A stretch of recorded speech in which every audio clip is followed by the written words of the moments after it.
welcome to Leaders Speak Talk Show. I'm really happy to host Urmi Roy Choudary, career-oriented woman, having almost 17 years of experience into training and coaching. Coaching has always been very close to my heart. So I've always loved this. We all always look up to someone, right? Be it our parents or friends and family, to understand their experience, to understand their perspective about everything. Coaching is an arena wherein you don't really impose your influence or thoughts on the other person.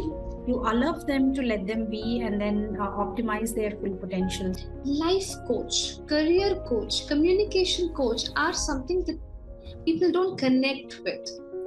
That itself is the bigger challenge. You see what I'm saying? A lot of times when we do not know what we exactly want, we crib about it. Within career coaching, who are the audience that you would love to serve, or what kind of people come to you? Because that's a stage where you have done something and you're lost. That's an age where people generally get married and trying to settle down, be it a girl or a boy.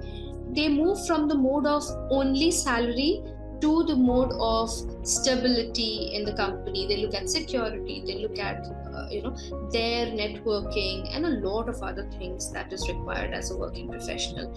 Absolutely. I think any day communication is the most important life skill, if you ask me. Even today, right, it becomes difficult to explain to people that you have the potential and I am here to bring it out. But no, my mother is enough for that. So now they don't pay to their mother, right? So that's, I think, the biggest challenge that we still face. They say that I performed really well. I'm a star performer and I do not know why I do not get promoted to a leader. Good English is not something that makes you a leader. There's a lot more than that. Even as mothers, when we just see how our kids are scaling up with their own schools, right, we realize that it's not that easy as said. You know, when people say, I would have just assumed it's an apple. Now I don't do that. It's not the results all the time that matter. It's the journey which matters more than the, destiny. For a mother of two kids to manage both work as well as coaching, how do you even manage your calendar? So I do a lot of scheduling and planning in the head, right? Even if it's a 10-minute task, I know that I can finish it in 10 minutes because I've planned it well in advance. Learn a bit on how not to complain and then, make a good planner and that you keep aside. If I can do it, you can do it too. When I was awarded as the Woman of the Year in my previous organization, I had always told all my fellow women colleagues that your family is your strength. They are the ones that you're here for. So do not make them your weakness. When you grow, they grow with you. Whatever you want to do in life, know why you want to do it. Right? There has to be a reason. Times are changing every day now. Right? The training techniques, the coaching techniques we used a few years ago doesn't hold good now. Hi, welcome to Leaders Speak Talk Show. I'm really happy to host Urmi Roy Choudary, a career-oriented woman, mother of two kids, and she's associated with Upgrad as a career coach, having almost 17 years of experience into training and coaching. Urmi, welcome to Leaders Speak. It's a pleasure to have you on the show. It's so nice to see some variants, a bit about your journey, Urmi.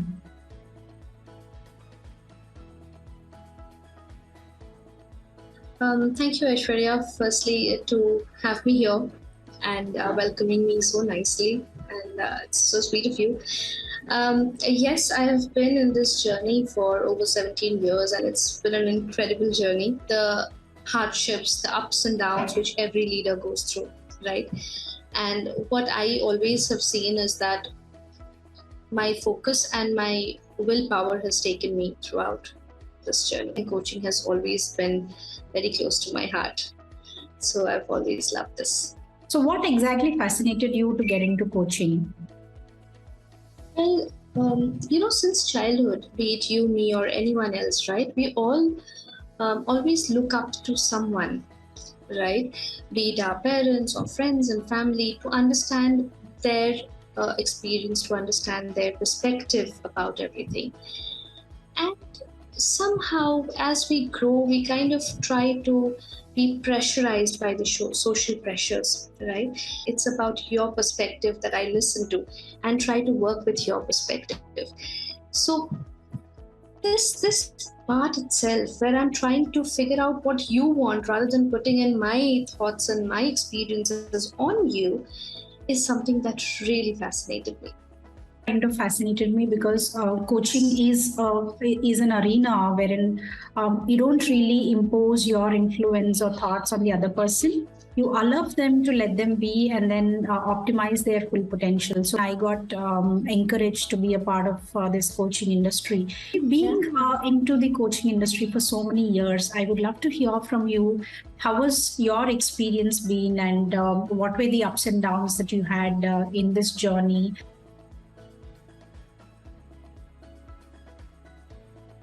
If you see, in India, the coaching term is not yet evolved like outside, right? So some people, at least of people of our parents' age, they come and coach. All they know about coach is football and cricket, right? The sports coach is what people know of as a coach. Now, life coach, career coach, communication coach are something that people don't connect with. That itself is the bigger challenge, right? So when I say I'm a career coach, people come to me and say, okay, so tell me, what should I do in my career? I mean, I'm not a career counselor, you see, and it becomes difficult to explain to people that I am not a career counselor. I am your career coach. So I will enable you to bring out your potential. So then they're like, oh, so I have to do everything. What will you do? And what do I pay you for?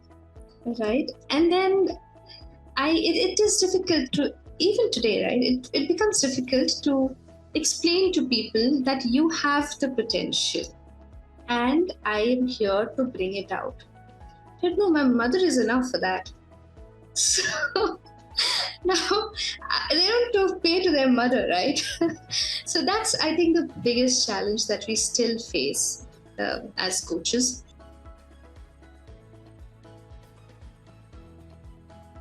Another challenge that I really face is I am a trainer also. Yeah. So up the coach hat when you're a coach, and again putting in the trainer's hat when you're a trainer, right? This is a challenge, not very easy to shift, right?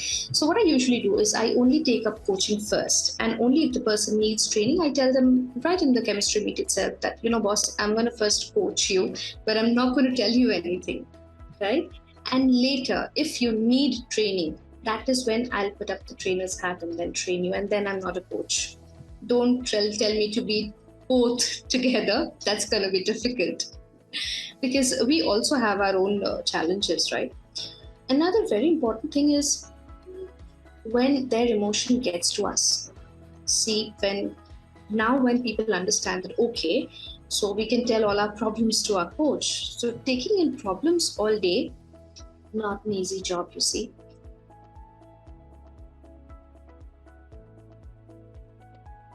And it becomes difficult for us to explain to people why is the fees different for a career counselor and a career coach. Learn with every session. We learn with every session from our coaches. That itself is a big learning, and yes, that's another reason why I'm in this field, I would say.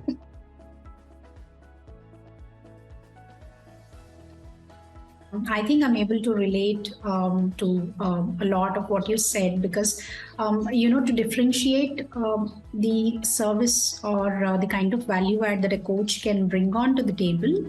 And second is to make people get into that inner transformation. It's not an easy thing as it sounds that, that we sit under a tree and then we suddenly get enlightened. It doesn't happen that way.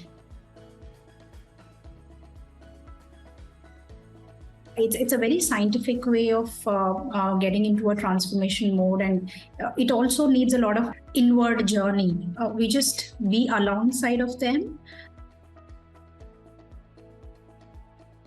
let them take their driving seat with the GPS on, and then we take the seat next to them and then help them just navigate. That's it. Yeah. And that in itself is a good amount of work for a coach, as you rightly said, because we deal with plenty of emotions, we deal with problems.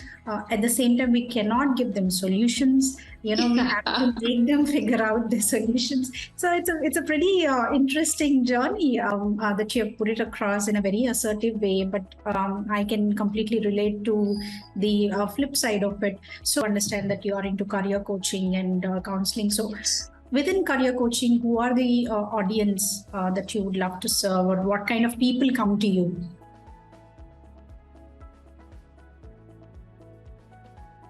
The niche of the niche, if you say, right? That's communications, right? I deal with the 5 to 10 years of experienced people. Of course, I take care of freshers. I also take care of the senior professionals, but the 5 to 10 years of experience, right? This is the bigger chunk that I help or I enable with, right? Because that's a stage where you have done something and you're lost. That's an age where people generally get married and trying to settle down, be it a girl or a boy, they're trying to settle down, and they also are, they move from the mode of only salary to the mode of stability in the company. They look at security, they look at their networking and a lot of other things that is required as a working professional.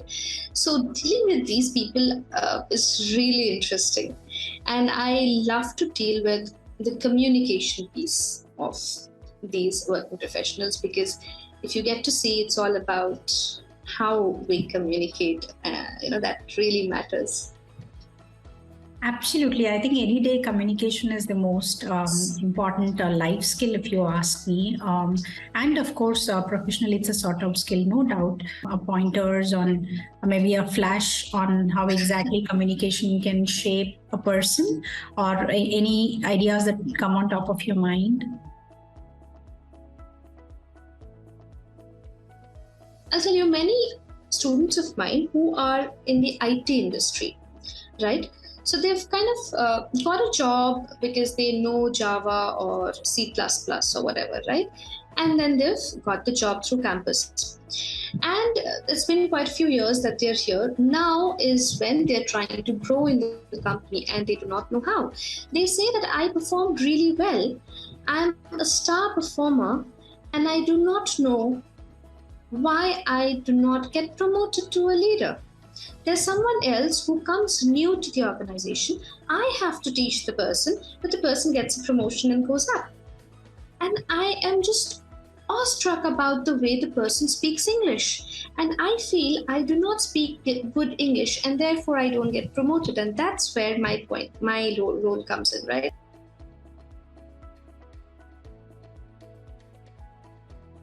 Good English is not something that makes you a leader. There's a lot more than that. You perform well, but how much do you contribute to helping others perform? Right? You're not the only one in the organization. Organization is made by everyone, with everyone, where everyone is growing. Okay, you do your job very well, which means you can do your colleague's job very well. How well do you do your manager's job? Right? If you tell me that you do your manager's job also very well, where is the connection? Are you not able to present yourself well? So on probing, I figure out that they are actually not able to express their feelings to their manager. So that expression, the presentation, right, is different. They say that I've been doing Java. I don't know how to become a leader. I don't know how to become a team leader. I'm like, no, you need to learn how to become a team leader. Just because you know Java doesn't mean you can become a Java team leader. So these things are this is a very, very common example, I must say, because many people are stuck here. Many people are stuck here.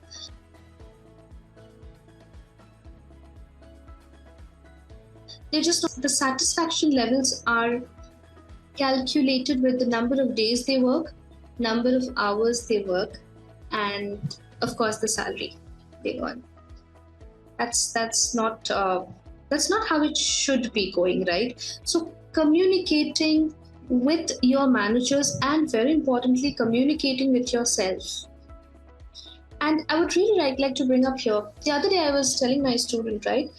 He called up and says, he's a very old student of mine, calling me up and saying, "Ma'am, I'm stuck here, could you help me?" I said, "What do you want?" So I don't know. And that's when I said, a lot of times we don't get what we want because we do not know exactly what we want. You tell me I want an apple, I'll give you an apple. You tell me I want a fruit, I'll give you any fruit I want. And then you cannot tell me you don't like it. You see what I'm saying? A lot of times when we do not know what we exactly want, we crib about it. So I only told him, you figure out what you want first, only then you'll get it. So that's how I work with my students, yeah.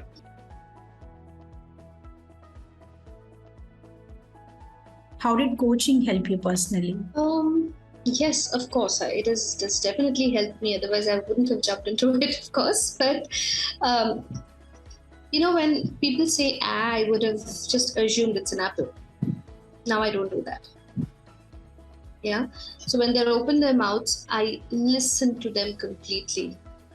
Even if I have heard it 100 times from others, I would still listen to it, right?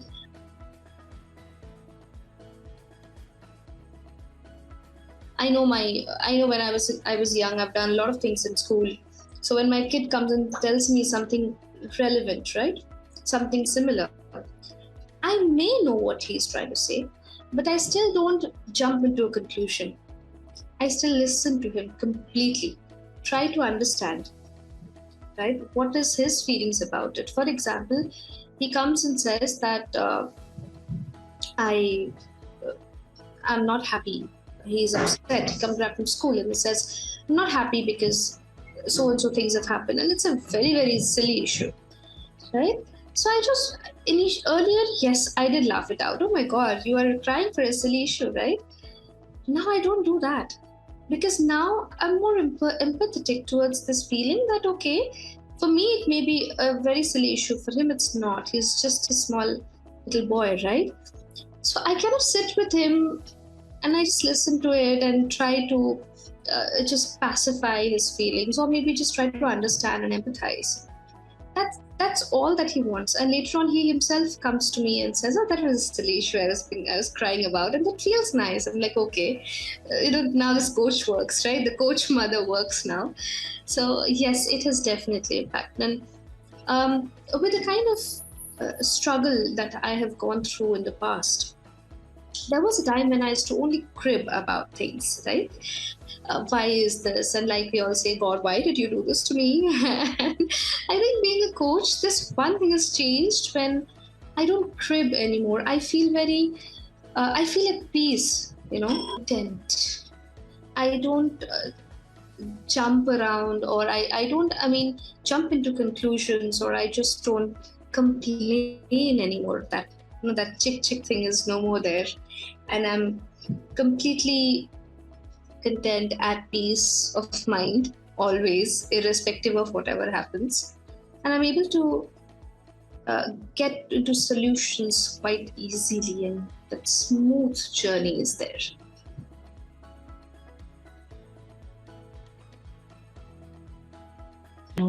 Coaching also helps us to get detached, a kind of good detachment also. We kind of, once we understand how the coaches play a role, or how we need to be or behave as a coach, we realize that it's not the results all the time that matter. It's the journey which matters more than the, destiny. For a woman, or for a mother of 2 kids to manage both work as well as coaching, how do you even manage your calendar?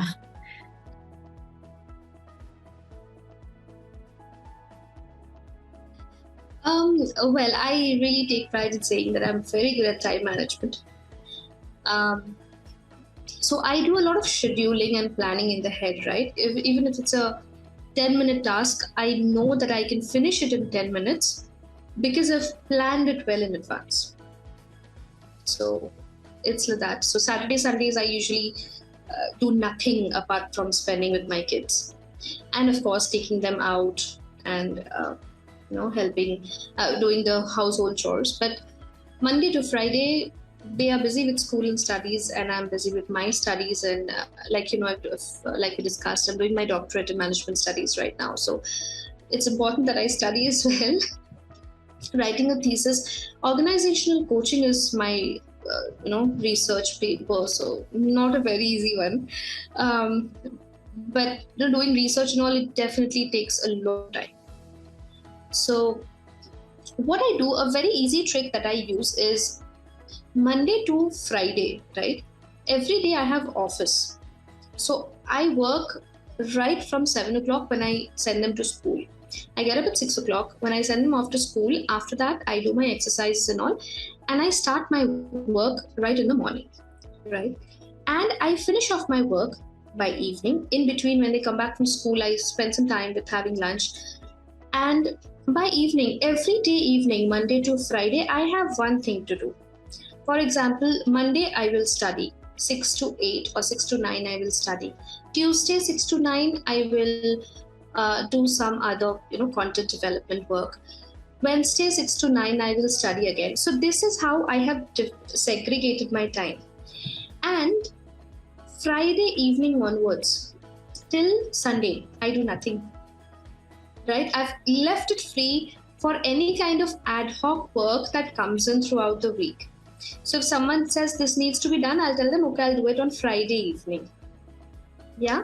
And Saturday, Sunday is for my kids to watch TV and all of that. And my kids are also kind of used to like this. Ki mummy is available every day between that lunchtime or after 9 o'clock in the evening. So this is how I have planned my time nowadays.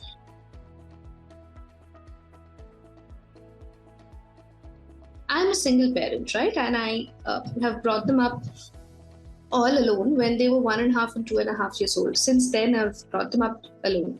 It was really difficult at that time. And time management is something that has helped me since then.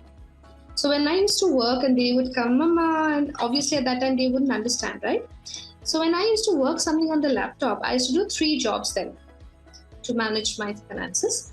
I used to make them sit with me and tell them, I'm not able to understand this, could you help me?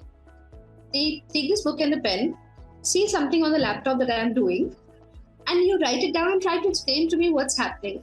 And they would be so responsible enough to write them down. And that way they would be quiet and I would do my work. Right? So this is how I've always managed time, and touch wood, till now I'm going good with it. I must think on we having good families and we having complete families running the show. Still, there are people who crib about their planners, their schedules at times. And I think we should all look up to you and learn a bit on how not to complain, and then, make a good planner and that you keep aside for your children. That's very, very important. It's a good wheel wherein, we have to meet and satisfy all these spokes of life and not just be more of a career. And I would love to see many women coaches coming up and, would love to connect with many of them. What is the kind of impact do you think you can make as a coach in others' lives?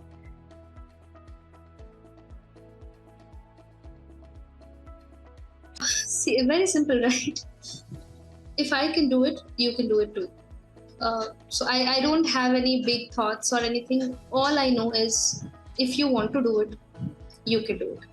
You need help, I'm here. Be it for mentoring or consulting, coaching, training, or even as a friend. I mean, I don't have to obviously charge to help people, right? I help many people in terms of the poor, like my maid, for example. I find immense happiness in helping her out. But her children's birthday is always sponsored by me, always. And the watchman, their family, these little things. Obviously, I don't charge for it, right? So, only thing is, if you want to do it, I'm here to help you out. If you want to talk, I'm here to listen.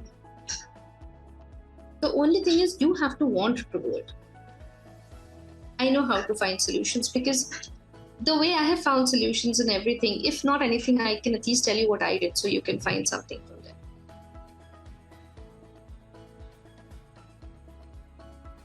Like you were talking about women, I have seen many women leaving their jobs after having kids, and families become their priority, and they always come and talk to me saying that "Arey, family hai na." So family becomes their weakness, their children becomes their weakness, because of which they do not know how to grow in their career. I always tell them, when I was awarded as the Woman of the Year in my previous organization, I had always told all my fellow women colleagues that your family is your strength.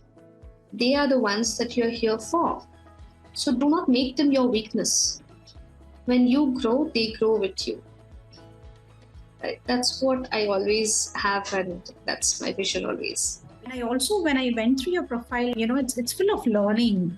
I can see that you've gone through a lot of certifications. You're an ICF coach, you're a certified coach yourself. So how much does it take for a person to be so learning oriented? Do you think learning really helps in life?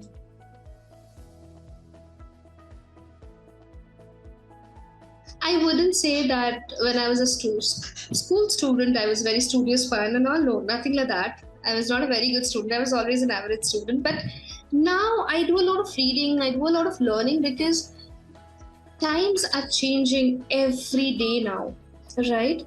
The training techniques, the coaching techniques we used a few years ago doesn't hold good now, right?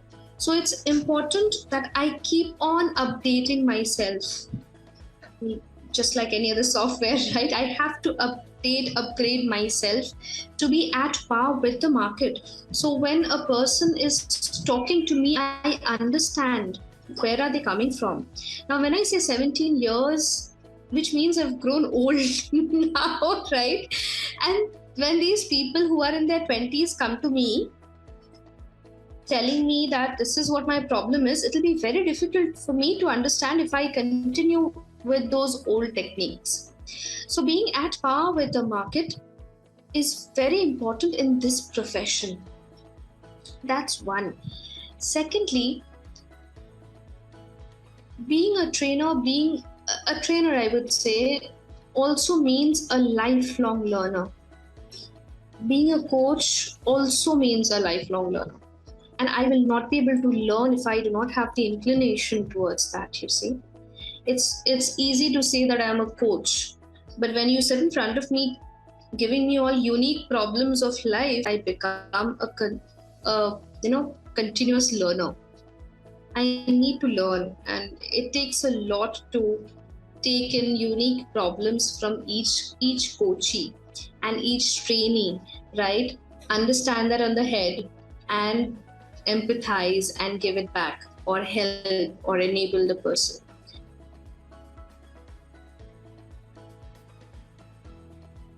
So I am reading quite a few books, and I'm also actually, because of the thesis itself, I'm having to read quite a few books now on coaching and learning, especially the techniques, and I do a lot of certifications. So apart from the certifications, I have this knack of getting into whichever free webinar I find. I just get in and start listening.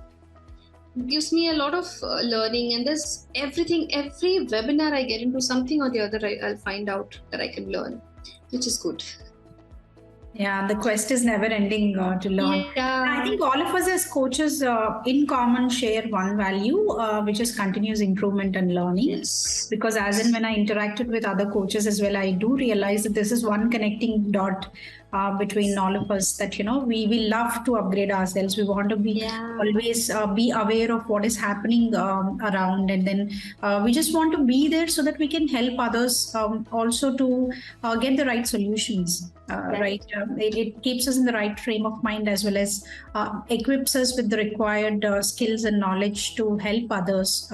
The young community that we are facing these days, they are all from millennial, they're all into Gen Zs, and we the workforce. So with this kind of dynamics, is there any message from your side as an experienced coach that you wish to pass on?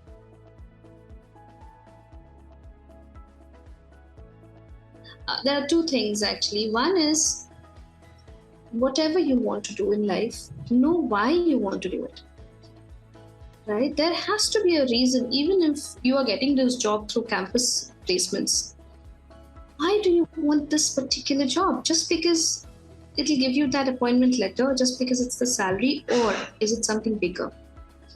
If you know your why from within, it becomes easy. The journey becomes easy because you're focusing on one direction. Otherwise, again, when you complete 5 years in any organization, you'll again start jumping around. Oh, this is not my cup of tea. That's not my coffee, and that's not my drink. You will only be shuffling, right?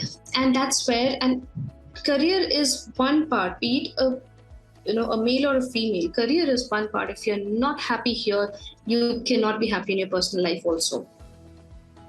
Men who are husband, father, who's a husband, a father, a son, they take back the work home in their minds. Women, even if we try not to take it back, but that frustration still goes away, right? So it's important we know why we are doing what we are doing, so we are happy with our jobs. So the why is really important. The second one is, we always plan, right? Chalo yahan ye karenge, wo karenge. This is what I want to be. This is what I want to be. Not every plan is our plan. It's only a wish list. When we plan, it has to be different than our wish lists. It's more like saying that I'll go on a vacation sometime and I'll become a leader sometime. It's the same thing, right? So rather than making a wish list, let's make a plan. And for the rest, I'm here. The generation to be fair to them. I think it's across all of us. It's a human tendency that all of us would love to wish to become more and to want more in our lives. Connecting with you from my side, it has been fantastic, and thank you for giving me this opportunity, Aishwarya. And I hope to talk to you soon again with maybe another session of some different topic. I would love to again sit with you. Thank you so much. It's wonderful connecting with you. I think it's all the human connection, right? Yes. More than the opportunity, it's my pleasure to speak to a lot of people. I enjoy speaking to people, and that's where I wanted to connect with different people, understand their whys. It's going to help a lot of others also, because most of the times what I saw, Urmi, is people think that their problems are all, this is it, this is my world, and this is the kind of challenges that I face, and this is what the world is all about. That's not true. I think there are many people, even the girl next door or the boy next door, could have done a very hard journey which you and I are not aware about. And I wanted this platform to be available to everybody across, irrespective of their industries and journeys, and not just limiting it to a certain niche, so that all of us get onto a single platform and feel free to exchange our insights, our knowledge, and feel free to share our experiences. I think nothing is better than sharing our experiences. That's my personal belief. So it's wonderful connecting with you, and we'll certainly stay in touch. I hope and wish that you have a great future ahead.